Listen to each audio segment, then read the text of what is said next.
tatkala ya kaum muslimin terpecah belah.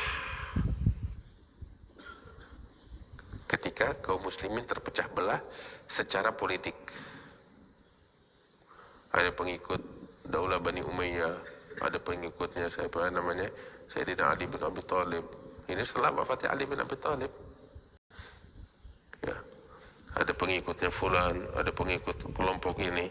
Ketika terpecah belah, muncul aliran apa namanya? Khawarij, Rawafid dan lain sebagainya. Bid'ah. Ya, aliran-aliran sesat baru muncul. Nah, ketika fenomena perpecahan itu, ketika perpecahan itu terjadi, muncul juga fenomena pemalsuan hadis demi untuk mendukung apa ajaran-ajaran sesat itu.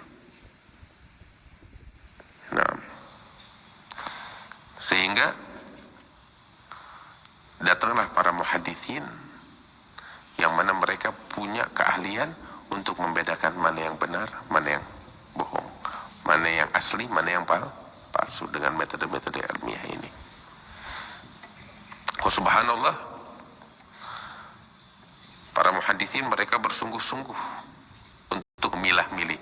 Lahirlah ini ilmu mustalahul hadis untuk memilah dan memilih, ya, mana yang benar, mana yang bukan, mana yang palsu, mana yang asli, ya, mana yang maudhu, mana yang sahih, mana yang hasan, mana yang dhaif dengan metode ini. Ya, lahir. Sehingga mereka berhasil mencatat, mendata para pemalsu hadis. Para pemalsu hadis itu ada.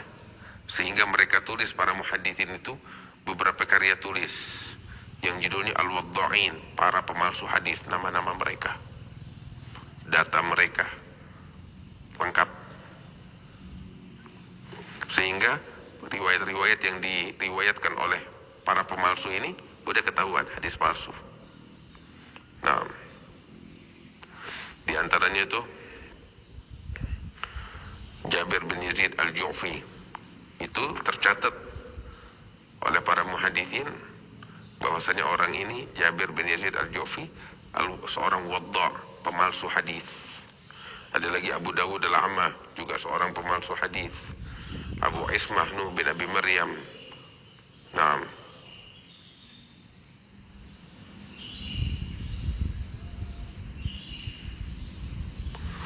ada beberapa syuf menarik. Ini Abu Ismah Nuh bin Abi Maryam, dia itu pemalsu hadis. Pemalsu hadis. Tapi di sisi lain, dia seorang alim yang luas ilmunya, ahli fikih. Ya. Dia belajar fikih, menganut fikihnya Abu Hanifah, mazhab Abu Hanifah. Terus belajar hadis kepada ulama-ulama besar. Terus juga ahli di dalam bidang tafsir Al-Quran. Tahu tentang maghazi, sejarah-sejarah apa namanya, perjuangannya Rasulullah SAW di medan perang. Tapi yang sangat disayangkan, sekalipun dia seorang alim yang luas ilmunya, sangat disayangkan dia juga melakukan praktek ini, pemalsuan hadis. Sampai nih, saking alimnya nih orang nih, dikenal dengan sebutan Al-Jami'. Tahu gak artinya Jami'? Jami' itu yang merangkup segalanya. Merangkum segalanya. Meliput segalanya. Saking luasnya ilmunya. Tapi sayang, punya penyakit ini. Memalsukan hadis. Praktek pemalsuan hadis. Sampai ulama-ulama bilang tentang sosok dia ini, ya, Nuh bin Abi Maryam ini, Abu Ismah, ya, dia meliput segalanya kecuali kejujuran. Dia nggak punya. Sebab dia memalsukan hadisnya Nabi Muhammad Sallallahu Alaihi Wasallam.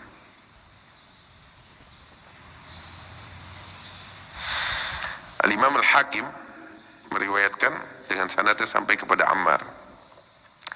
Ammar ini mengatakan bahwasanya pernah Nuh bin Abi Maryam ini ditanya, kamu ini meriwayatkan hadis-hadis tentang kemuliaan surat-surat Al-Quran yang kamu riwayatkan dari Ikrimah dari Ibn Abbas tentang fadilah surat-surat yang ada di Al-Quran. Ya, kamu dapat dari mana? Dia ngaku terang-terangan, saya yang bikin tuh hadis. Terang-terangan dia ngomong, saya bikin tuh hadis. Hah?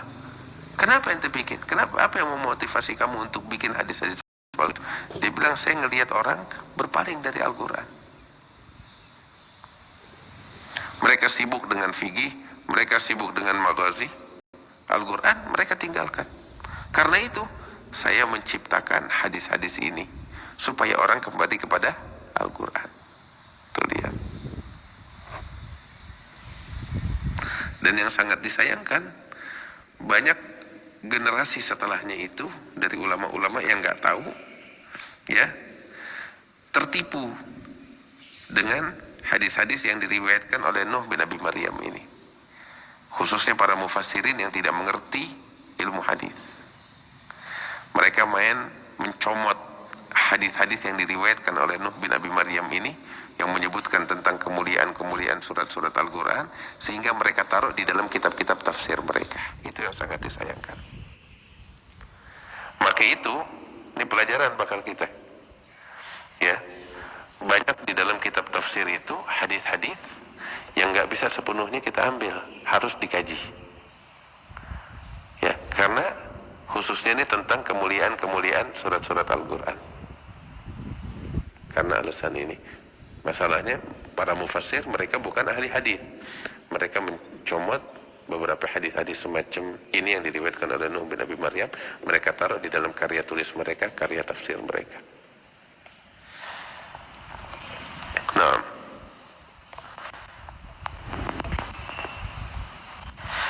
terus juga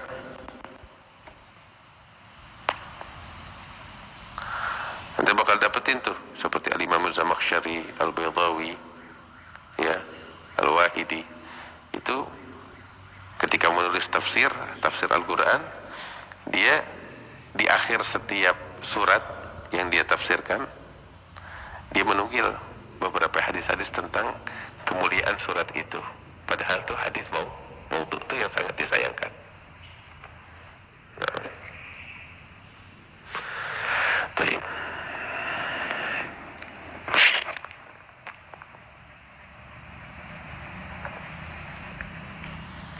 Di antaranya lagi yang terkenal pemalsu hadis Abul Khattab ibn Dihyah.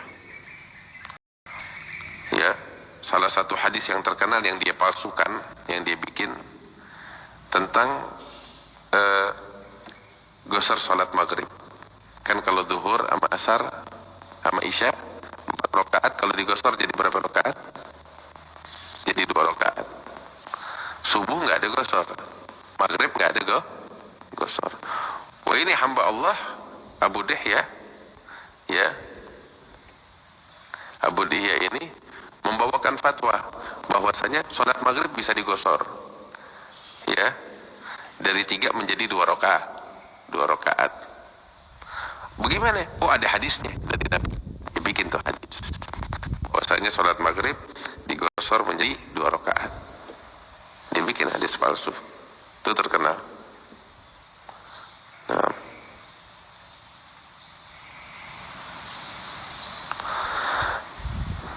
wallahu ta'ala a'lam. Saya saja sampai di sini jelas. Insyaallah besok bakal kita bahas beberapa hal masih berkaitan tentang haditsun maudhu. Wallahu a'lam bishawab. Ada yang mau bertanya kira-kira?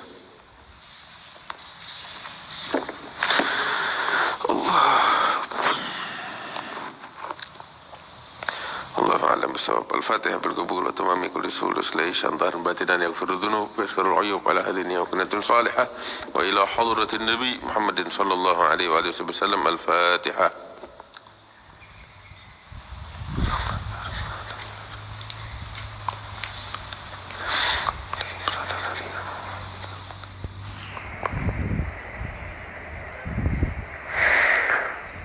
ربنا انفعنا بما علمتنا